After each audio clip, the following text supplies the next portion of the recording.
Welcome back to Film Recapped. Today I'm going to explain the movie 4x4 released in the year 2019.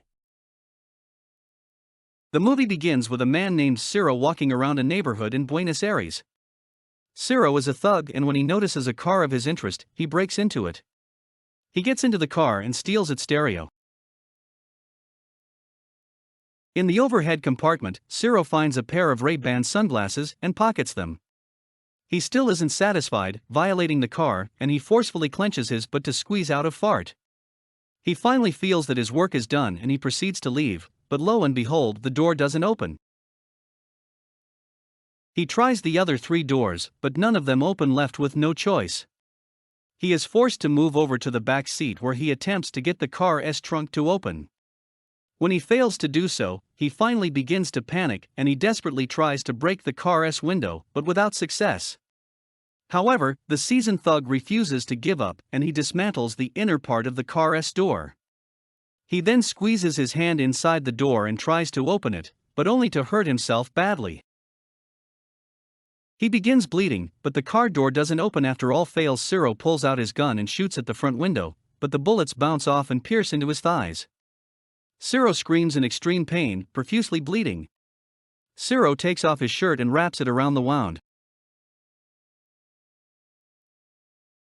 So far Ciro was avoiding being seen, but after having shot himself in the foot, he tries to get the attention of someone on the outside to help him get out of the car, even if it meant he would go to jail. Luckily, a woman appears outside the car and begins to fix her makeup using the car window. Ciro tries to ask her for help, but it appears that the woman outside the car can't see Ciro inside. He yells at her, but the woman leaves without flinching. Ciro tries to call his wife, but before the call could go through, the phone's battery dies. Several hours passed by and Ciro falls asleep. Ciro wakes up the next day. Extremely thirsty, he has run out of water, and he is forced to lick the fog from the window out of desperation. Later he takes out the car stereo from his bag and puts it back to listen to the radio. The radio plays his favorite song, and he gets lost in the music, forgetting about his troubles, even if for a brief moment. Although the song is a raunchy number about having intercourse in the car, it coincidentally describes Ciro's situation. It talks about foggy windows, reclined seats, and doing it all night. For some reason the song gives him the motivation to attempt opening the door again, and he gets at it as he repeatedly hits the door with a tool. A phone starts to ring. It is the car stereo. Ciro answers the call and a man speaks from the other end. The man introduces himself as Dr. Enrique Ferrari and welcomes Ciro in the car. Enrique continues that he is the owner of the SUV, and he has been robbed 28 times in his life.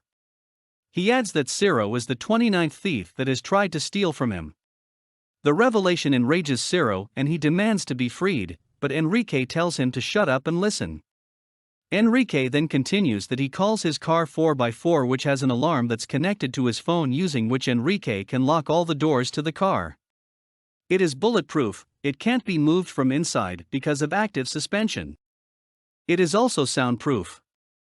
Moreover, the windows, including the front windshield, are all polarized. The only thing that's not bulletproof is the gas tank, which can hold 120 liters of fuel, and it is full at the moment. Enrique warns him that the full gas tank is a potential bomb, and in case he tries something funny, the car could explode along with him. He is in disbelief.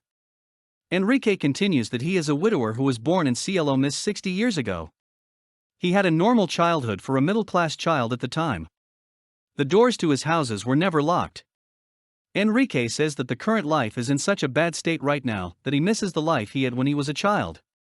He asks Ciro what he would do if he caught his son stealing.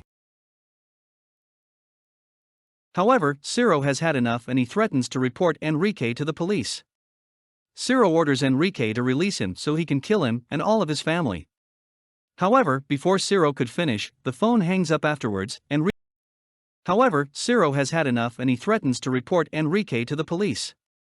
Ciro orders Enrique to release him so he can kill him and all of his family. However, before Ciro could finish, the phone hangs up afterwards. Enrique turns on the air conditioner and takes it to the lowest temperature to torture the thief. Ciro tries to turn off the AC, but without success. Left with no choice, Ciro takes off his shirt from his wound and wears it. To stop his foot from bleeding, he tears a part of his jeans and wraps it around his wound. After torturing the thief for a good hour, Enrique again calls him, and again asks him what he would do if he caught his son stealing. He tells him that he will give him water if he answers the question correctly. Ciro answers the question, but it doesn't satisfy Enrique. Ciro pleads with him to stop, saying that he has learned his lesson, but Enrique could care less, and he again tells Ciro about an incident. He reveals that last December, two men broke into his daughter's home when she was parking her car. Enrique reveals that he trained his daughter for situations like this. She always avoids making eye contact and always has money prepared to hand out. However, the training wasn't enough and the robbers put a gun to Enrique's grandsons for 3 hours. However, Ciro is not interested in Enrique's stories and questions him. What kind of a doctor deprives a wounded person of water? Enrique commends him for the question and asks him to guess the kind of doctor he is before hanging up. As Ciro brainstorms, a police car arrives and stops in front of his SUV. Ciro is again filled with hope, and he tries to get the attention of the policeman, but the policeman gives the SUV a ticket instead and leaves several hours later. Enrique calls again and asks Ciro his full name and his ID number in exchange for water. After Ciro complies, Enrique guides him to the water in the washer hose in the back. The water is light blue in color, but a dehydrated Ciro could care less, and gulps down the water, breathing a sigh of relief. However, Ciro is still hungry and without food, so he is almost forced to eat one insect that has somehow made its way into the car. Later, Ciro checks his wound and learns that it's turning yellow, and he also has a fever. Enrique decides to give him a break and he turns on the AC for Ciro. Oh, so he could cool down, and reveals that he is also sick. Enrique is dying of cancer, and the doctors have told him that he has got a year to live. As Enrique continues to blabber, Ciro takes off his clothes and passes out. Ciro's body has also turned yellow. Later, Ciro goes through the car manual, looking for a way to escape, but only to eat its page in sheer desperation and frustration. Ciro is really at his lowest point, and he pisses in a container and drinks his own piss to quench his thirst. Suddenly things look great for Ciro when a burglar tries to break into the SUV, giving him hope. However, the thief is spotted by passerby and they beat him up and hand him to the police. Soon the night falls and dehydration and hunger turns him into a philosopher. He notes how a small percentage of people have so many things that need to be distributed so everyone can enjoy them. He further adds that the world is full of poor people with laws made by rich people. For rich people, Ciro claims that he will not obey them, even if they gunned him down. He reveals that's why he became a thief, just like his father and grandfather. The next day, Enrique calls him again and reads him the newspaper. Enrique says that he is in a good mood, so he guides him to a hidden chocolate bar behind the brakes. After spending all day resting and observing the people in the neighborhood, Ciro again repeatedly strikes on one of the doors. He managed to strip down to its metal part from the inside.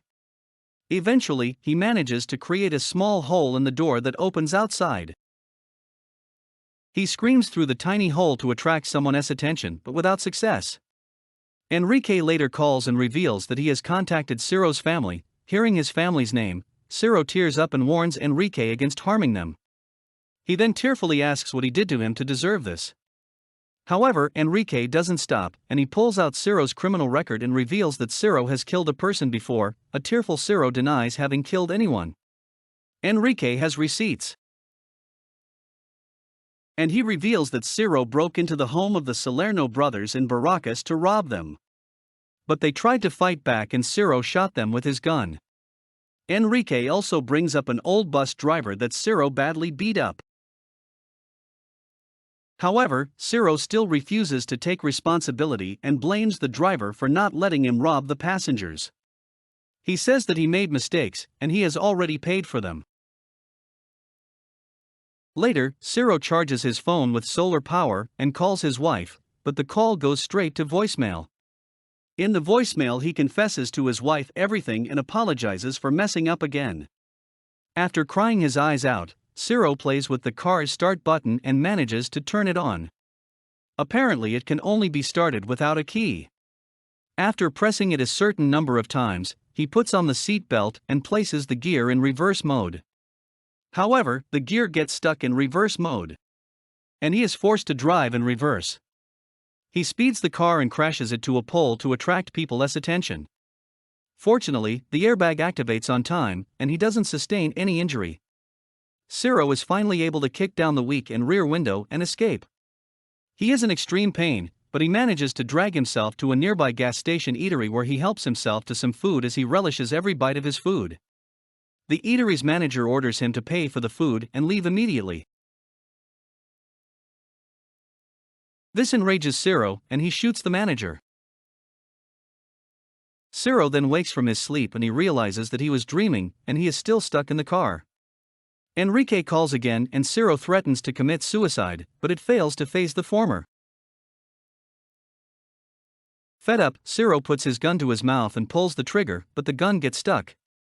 Enrique laughs at the thief's misery and asks him to look in front of the car, finally revealing himself.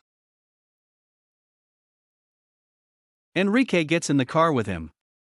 Ciro is extremely fatigued, and he doesn't even have the energy to escape. Enrique tends to Ciro's wound and afterwards gets distracted in a work call, as Ciro seemingly falls asleep. Just then, Ciro unsuccessfully tries to shoot the deranged doctor and jumps out of the car. He is finally out and he fires a shot in the air to call for help. However, Enrique again gets to him and tries to drag him back to the SUV. A policewoman spots the two and orders the doctor to drop the gun. 2 hours pass by. People, media, and police have surrounded the area, but Enrique refuses to let Ciro go, saying he is the victim of the thief. After all fails, the police call retired negotiator Julio Amadio, who asks the doctor what he wants. Enrique then lists a range of problems that he faces every day that the government doesn't do anything about, because at least no one got hurt, Enrique says. While walking to his office, he has to avoid 2,000 dog poops on the street because the dog owners don't clean after their pets when no one is looking. The public resonate with Enrique and they cheer for him. Julio refuses to give up and continues to talk to Enrique, and eventually convinces him to let Ciro go. The police arrest Ciro and Julio asks Enrique to surrender, but he gets in his car after placing a timer on top of his car. Julio suspects that it's a bomb and orders everyone to back up. The SUV explodes, killing Enrique, but not before igniting a fire in every commoner's heart. That was all from the video. I hope you liked it. Subscribe for more content like this and hit the like button to help us out. Also leave a comment if you want us to recap your favorite movie. Until next time, take care.